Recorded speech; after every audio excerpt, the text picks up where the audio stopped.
Okay, ladies and gentlemen, this is the anti-capitalist report. We are hating freedom today, and I've got one of my favorite freedom haters on the line. She's the Misandry Queen. Thanks for joining the show. Hi, everybody.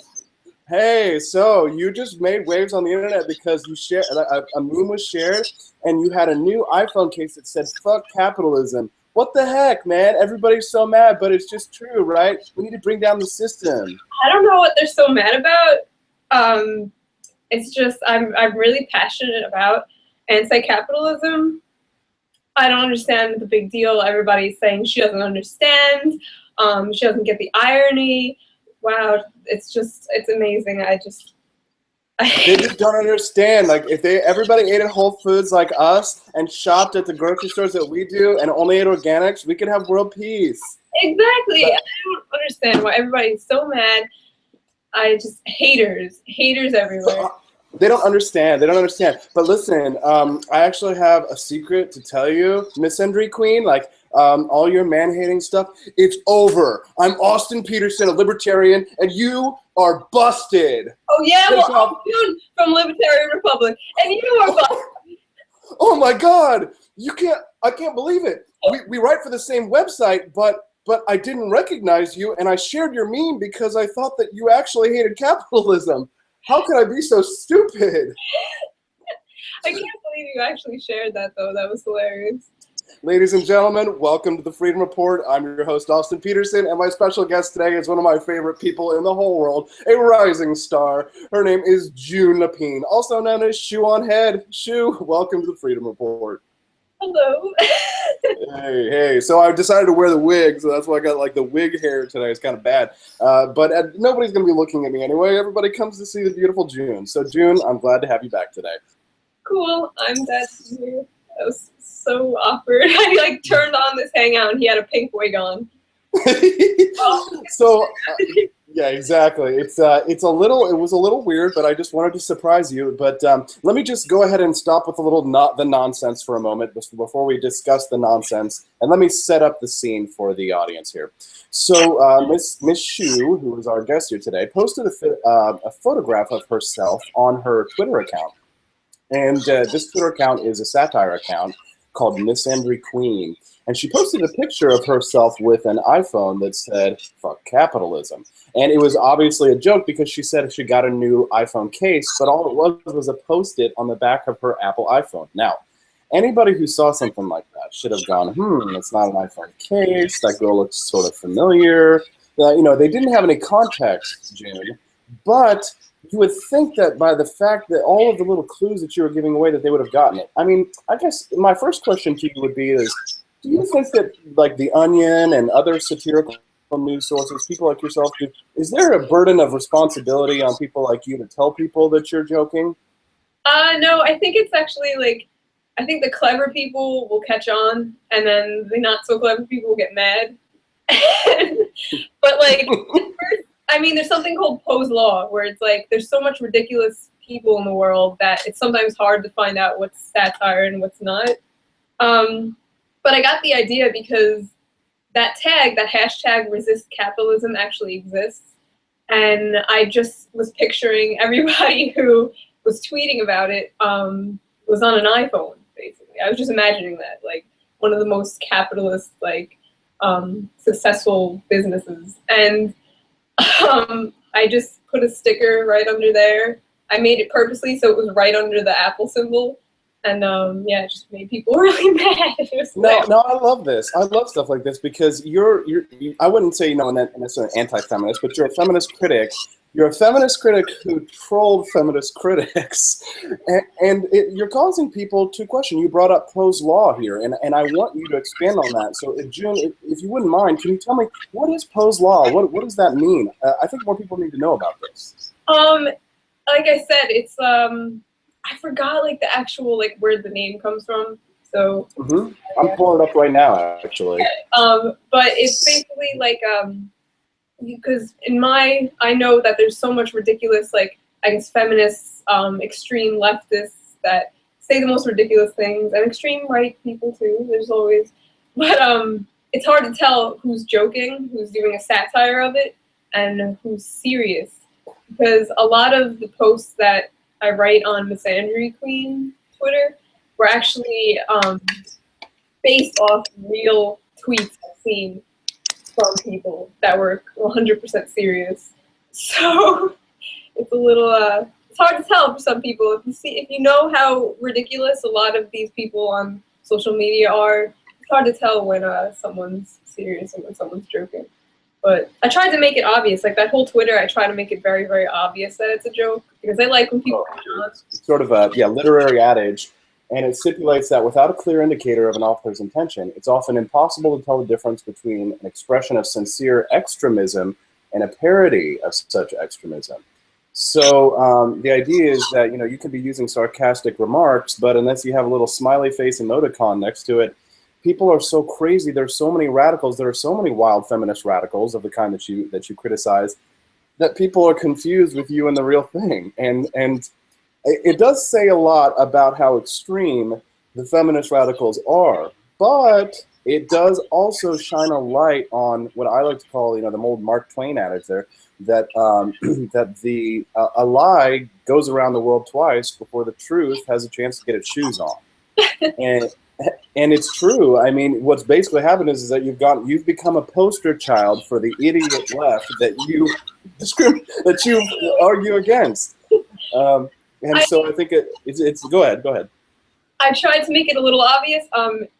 In the bio on Twitter, she has her preferred pronouns, which are she, her, and po. And and if people look at it, they'll be like, "Oh, okay, like it's a joke." Because sometimes I think it's a little unfair if you make a satire of some group, and people will be like spreading it around, be like, "Oh, they're so stupid," like blah blah blah. Like I want people to know that it's satire. I don't want to like try to blend in with that actual group because that's kind of like just like. Yeah, it can be picking on they call it picking on the retards, really. But the thing is that the problem is that it's the look at The Onion, for example. There's plenty of clues there, but some people they demand that The Onion should be labeled clearly as satire, and Facebook actually was going to experiment for a little while with marking that stuff, so that people wouldn't be confused. Yeah. They forced them to put satire in parentheses or something. Wasn't that it? They were going to, they started it, but there was such a backlash. People were like, no, stop teaching to the D students. You know what I mean? Yeah, there was a backlash against it. I personally don't think I do a lot of teaching to the D students, which makes some of my A students kind of angry. But I think it's important to break down ideas because sometimes you do have to kind of handhold people. But other times I sort of feel like that which does not kill us makes us stronger. That things like this can be lessons that we have to do a little bit more research. Now, you're a young gal. You don't have a degree in gender studies or anything like that, but you seem to have a very thorough grasp of what's going on. I see that you're reading Christina Hoff Sommers. I saw your hilarious video of you with all the little scratches in the side of the Christina Hoff Sommers video about how they were angry about what they were reading in her book and how unhappy their lives must have been. But June, can you tell us? Yeah, look at that. Look at that. It's just like a bunch of ranting on the book. Yeah. So you didn't need a degree in gender studies to be able to understand things like the economic problems of the gender wage gap and other issues. June, how did you get so smart? What's your research process like? Having no life and sitting on the internet all day. And a million lonely dweebs, winning the hearts of a million dweebs.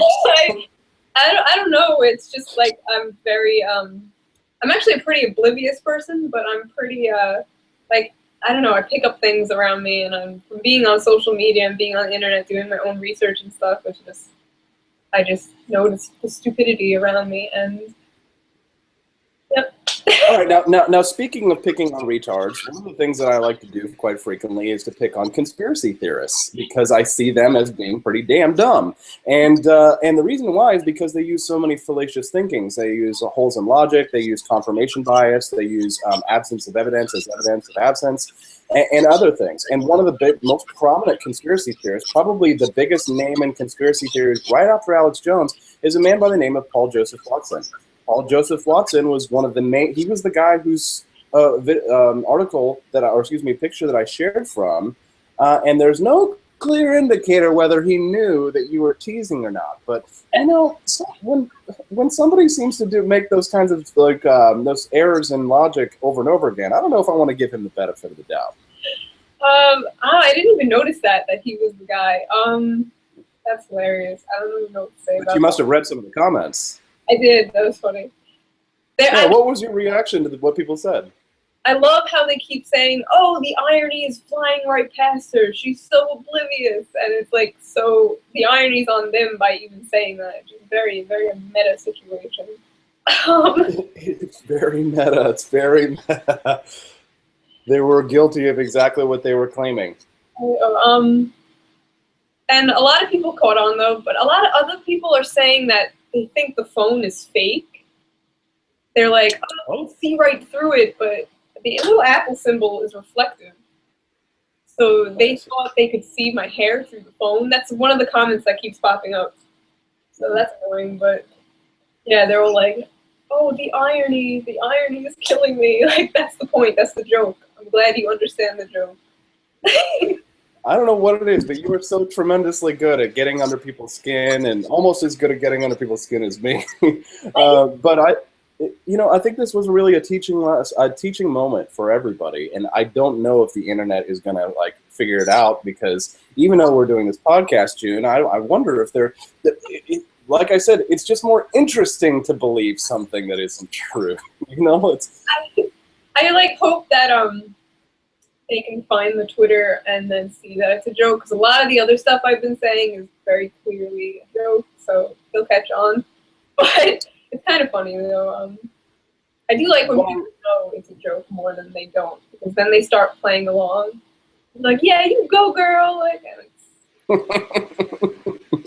It is fun when you have your fun little trolls that are on your side, and then they can go out there and kind of do battle for you on these kinds of things. But again, I think it's.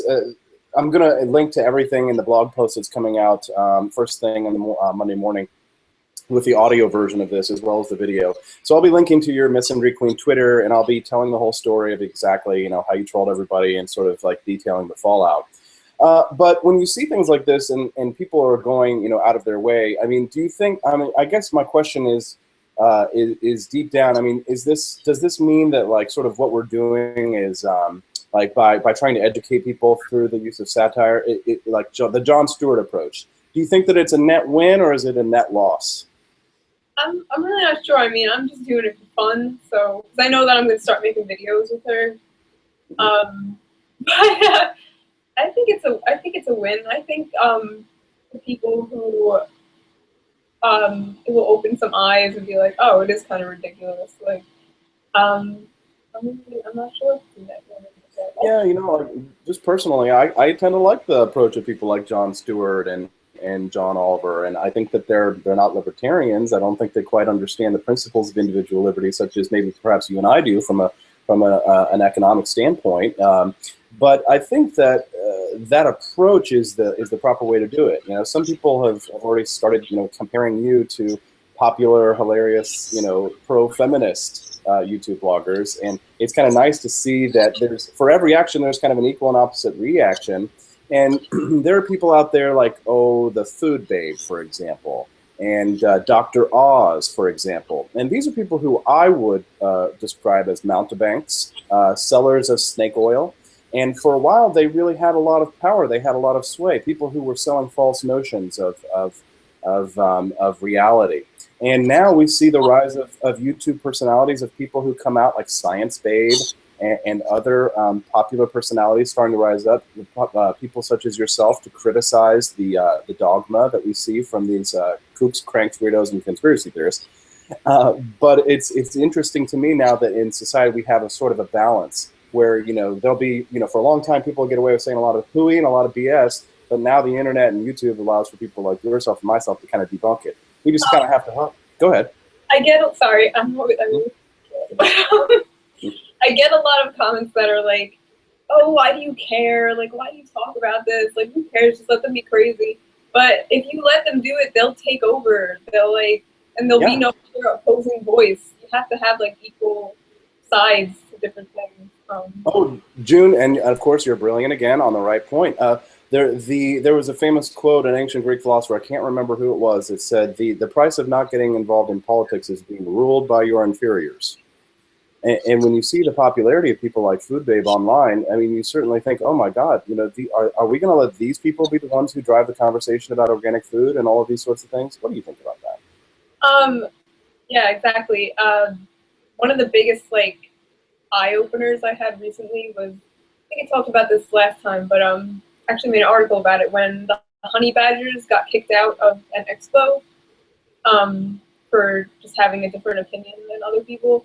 That was one of the things, and I was like, this is why I talk about this, because it will just get worse and worse, and their agendas are a little louder than everybody else's. You gotta have equal, you gotta have both voices, both sides, so people who are neutral can look at two different sides and think for themselves. Yeah. Yeah.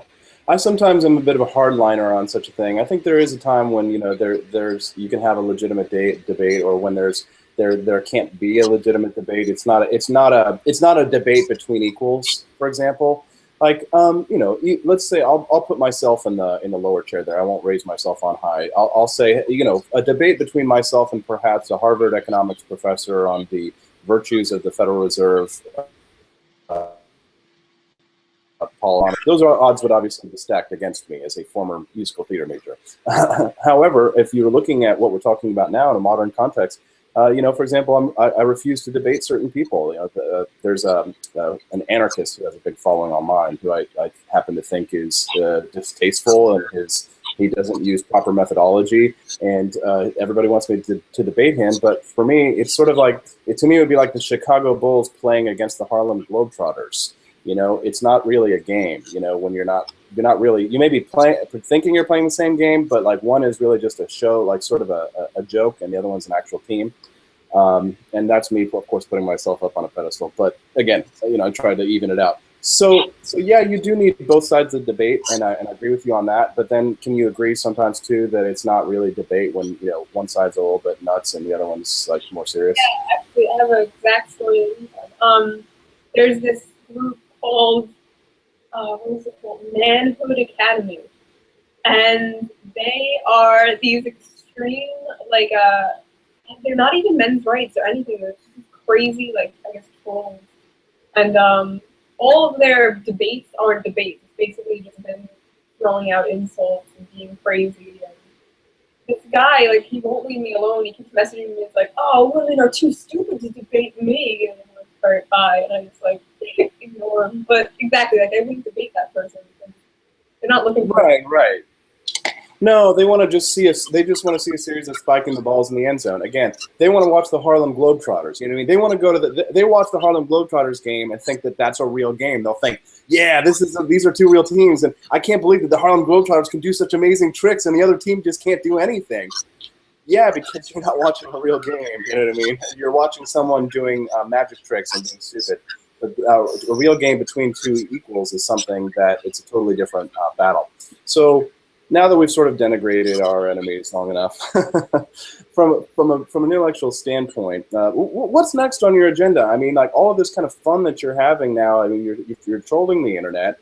You've got a million dweebs that are in love with you. I mean, you must be thinking about sort of taking next steps and looking at expanding this message. I mean, what's the plans? What's the future plans, June? I have no idea. I didn't even mean for this to all happen, so I'm a little unprepared. Right now, I'm not taking it too seriously. So, but maybe that's the secret. Maybe that's the secret. Just don't try too hard, and you'll be successful. Yeah, I don't know what I'm doing, so I'm just going. Things are happening. Well, you've been writing now for the Libertarian Republic here for about like a month and a half, and your pieces have done really well. People have been really excited to see that you've been putting out some pieces, some doing some actual writing. So I think people will probably, like they're behind me when I say please write some more. Yeah. But what I want to know from you is like, do you have any plans to like further your education? I mean, are you just kind of going to go to autodidact university? I mean, would you like to work at a think tank? Would you want to be involved with politics on some level, or is this just for you, just sort of a side activity? Well, it's kind of a side activity right now, but I am thinking of going back to college soon. I do want to start writing more. That's one thing. I'm not sure. I'm not one of those people that really, it's a terrible thing, but I don't really think of the future much. And I think it scares me, but yeah, I'm kind of like living in the moment and not really sure where I'm going with it. But All right. Well, if your fans didn't have, I wouldn't ask you those questions if I know your fans didn't want to know, because I think you're developing a nice little following, and it's based around your wonderful personality, very talented writer, and very talented satire artist. And I think everybody would love to see some more from you, June. Ladies and gentlemen, thank you very much for watching the Freedom Report podcast. You can always find us going to libertarianrepublic.com. If you want to hear our show, you can go to iTunes, leave us a 5-star review if you enjoy the Freedom Report podcast. And if you don't have an Apple device, you can also find us on Stitcher. Stitcher.com is the Android device you can get us on. Subscribe to the Freedom Report, leave us 5 stars, and don't forget to come back every single day to your home for economic freedom and personal liberty at the libertarianrepublic.com.